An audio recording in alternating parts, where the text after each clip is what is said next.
Hello,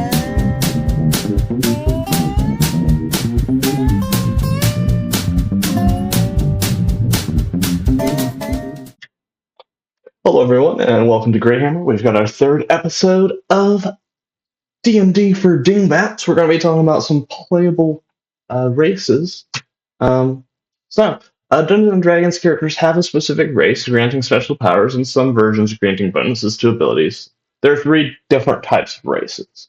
There's your common races, which are the races that fill the world and are included in the base game in the player's handbook. That's who we're going to be talking about today. There's exotic races that are the races that scatter the world, often rare to find, often from different dimensions, and are included in expansions. Monstrous races are found throughout the world, though they are uncommon in civilized society and are also available from expansions. So determining abilities, depending on the book your DM is using or allowing, certain race powers or abilities may vary, such as those found from Monsters of the Multiverse. So from Player's Handbook, it has most characters having ability bonuses coming from their character. So these you would add to your abilities that you rolled for from our last episode, or determined. Regular expansions, most expansions have characters having ability bonuses also coming from the race of their character, but the Monsters of the Multiverse gives the races the ability to increase one ability by 2, and 1 by 1, or 3 abilities by 1, giving you more versatility but a little less lore flavor on your characters. So we're going to be discussing the common races, as I said before, using the rules presented there. You could easily adjust the ability score increases from Monsters of the Multiverse to any character if the DM allows. Okay, you could do the 2, 1, or 3 by 1 for any of these characters. So the first we've got our Dragonborn. You've got a few different abilities. Your strength goes up by 2 and your charisma by 1. And once per long or short rest, we'll talk about those later, you can let loose an elemental breath depending on the type of dragon you are. You also have resistance to the damage type of your breath. So your dragon types, if you're a black dragon, you have a line of acid. Blue dragon, it's a line of lightning. We'll go over what these terms mean in later episodes. Brass dragon, you've got a line of fire. Bronze, you've got a line of lightning. Copper, you've got a line of acid. Gold, you've got a cone of fire. Green, a cone of poison. Red, a cone of fire. Silver, a cone of cold. And white, a cone of cold. You have a 30-foot movement speed, and you speak Common and Draconic. We'll go into, on our class deep dives, what races you should pick for each class if you want to optimize. But for now, we'll just discuss what these races' abilities are. Dwarf. Dark vision, you can see in dim lights 60 feet as if it were bright light, and in darkness as if it's in dim light. You get a +2 to your constitution score. Dwarven resilience, you have advantage on saving throws against poison, and you have resistance against poison damage. You have a movement speed of 25 feet, which is not reduced by heavy armor. Some armors do reduce your speed. You get some proficiencies, which we'll talk about in next week's episode. Battle axes, hand axes, light hammers, and war hammers.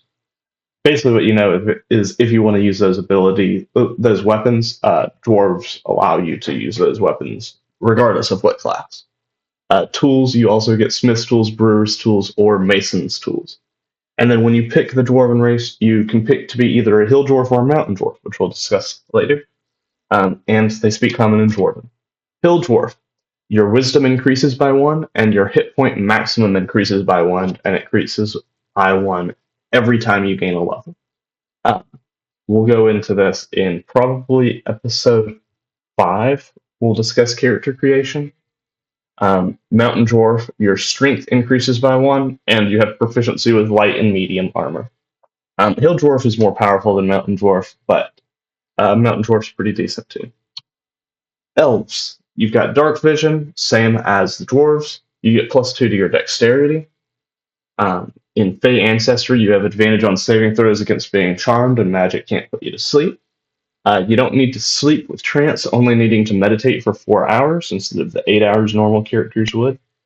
And then Elven subraces, you can pick to be a Dark Elf, High Elf, or Wood Elf. Movement speed of 30 feet. You know Common and Elven.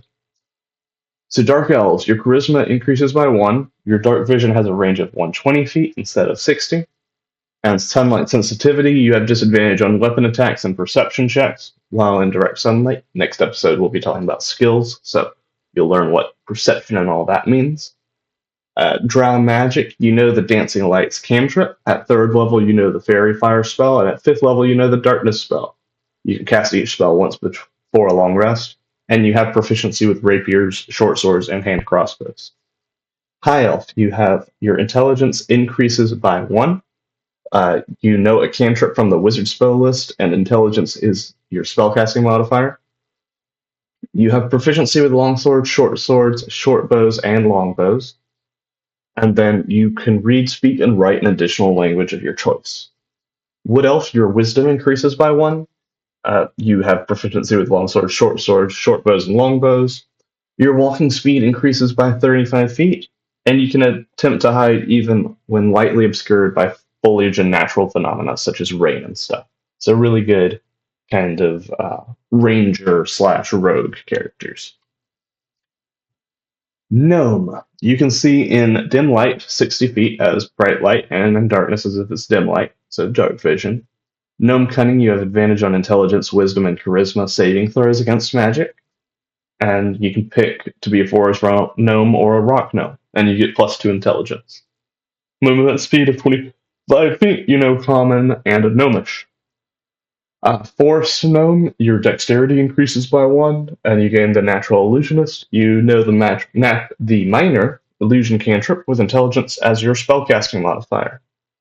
You also have the ability to speak with small beast. You can communicate with small or smaller beast. It's a pretty powerful ability if you're doing a campaign that's more in the woods, or wilds, I should say. Rock Gnome, your constitution increases by 1. When you make a history check to determine magical or technological items, you double your proficiency modifier. We'll be talking about that next episode. And Tinker, you can imbue a tiny item with magical powers. Generally, those magical powers are similar to those held by the Thaumaturgy cantrip. So you can check out the Thaumaturgy cantrip to kind of know what effects you might be able to do. And of course, your DM can veto/grant more or less abilities for that. Half-Elf. One of the most powerful races in the game, and one of my favorites. You can see in dim light at 60 feet as bright light, and darkness as if it's dim. You have advantage on saving throws against being charmed. Magic can't put you to sleep, so some of the powerful things you get from elves. You get +2 charisma and +1 on 2 different abilities. So you're getting +4 overall. It's really strong. You've got a movement speed of 30 feet. Languages, you've got Common, Elven, and 1 other. So, really versatile class there. Half-Orc. You've got dark vision. You can see in dim light 60 feet as if it was bright light, and in darkness as if it's dim light. Menacing, you gain proficiency intimidation. Again, we'll be going over that next episode. You've got the ability Savage Attacks. When you score a critical hit, that's rolling a 20 on a 20-sided dice, which we'll also discuss a little bit next next episode. So when you score a critical hit with a melee weapon attack, you can roll one of the weapon's damage dice one additional time and add it to the extra damage on the critical hit. Well, may not make sense much right now, but it will once we go over all of that, and you can kind of rewatch parts of it if you would like to. It's really hard to get a linear of what you need to know. Relentless Endurance. When you're reduced to 0 hit points but not killed outright, you can drop to 1 hit point instead. You can't use this feature until you finish a long rest. Really, really powerful abilities. 2 strength and 1 constitution, making this a perfect race for melee combatants. Movement speed of 30 feet, knows Common and Orc. Halflings.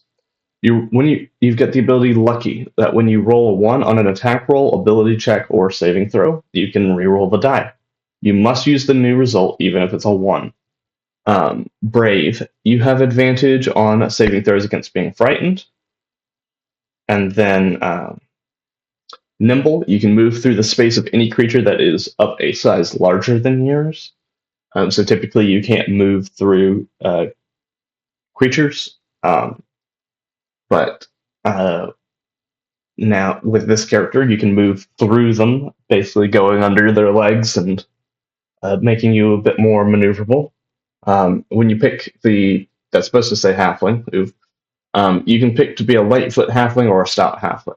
You get +2 dexterity, movement speed of 25 feet, and common and halfling, not common and gnomish. I guess I didn't work as much on this slide. My bad. Your halfling subraces, you've got lightfoot halfling, where your charisma increases by 1, and you get the naturally stealthy ability. You can attempt to hide even when you are only obscured by a creature that is at least one size larger than you. So basically can hide behind someone else. Stout halfling, your constitution increases by 1. And stout resilience, you have advantage on saving throws against poison, and you have resistance to poison damage. So it kind of makes you a little bit more dwarvish. Humans. So I'm going to go over the bottom part. You get +1 in every single ability. You've got a movement speed of 30, and you know common and one other language. So instead of taking the +1 in every other ability, if your DM allows, you can have a human start with 1 feat, which we'll talk about that later, +1 in 2 different abilities, and proficiency in 1 skill. This is significantly stronger than the +1 in all abilities because most of the time the +1 doesn't actually do much to what your character can do, whereas feat really does. But yeah, humans pretty standard, but pretty solid. Just general race to be able to take. Tieflings. I think this is the last one, if I'm not mistaken. Dark vision. You can see in dim light in 60 feet as bright light, and in darkness as if it's dim light. Knowledge resistance. You've got resistance to fire damage, and you get +2 to charisma. Movement speed, you got 30 feet. In languages, you've got common and infernal, not gnomish. My bad again. Now, so there are different bloodlines, but in the player's handbook, they only give you one. So I'm going to go over that one.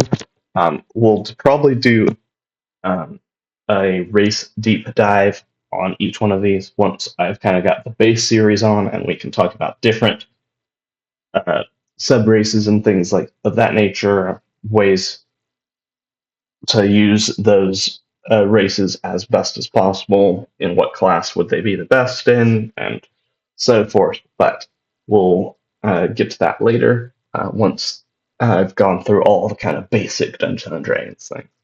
But the Asmodeus bloodline, your intelligence increases by 1. You know the thaumaturgy cantrip. Once you reach 3rd level, you can cast the Hellish Rebuke spell once as a 2nd level spell. Once you reach 5th level, you can also cast the Darkness spell once. You must finish a long rest to cast these spells again with this trait. Charisma is your spellcasting ability for those spells. Oh, this isn't even supposed to be there. Yeah, well, that's going to be it for this one. Let me know if you have any questions. I'll be happy to answer. It's kind of hard for me to try and figure out exactly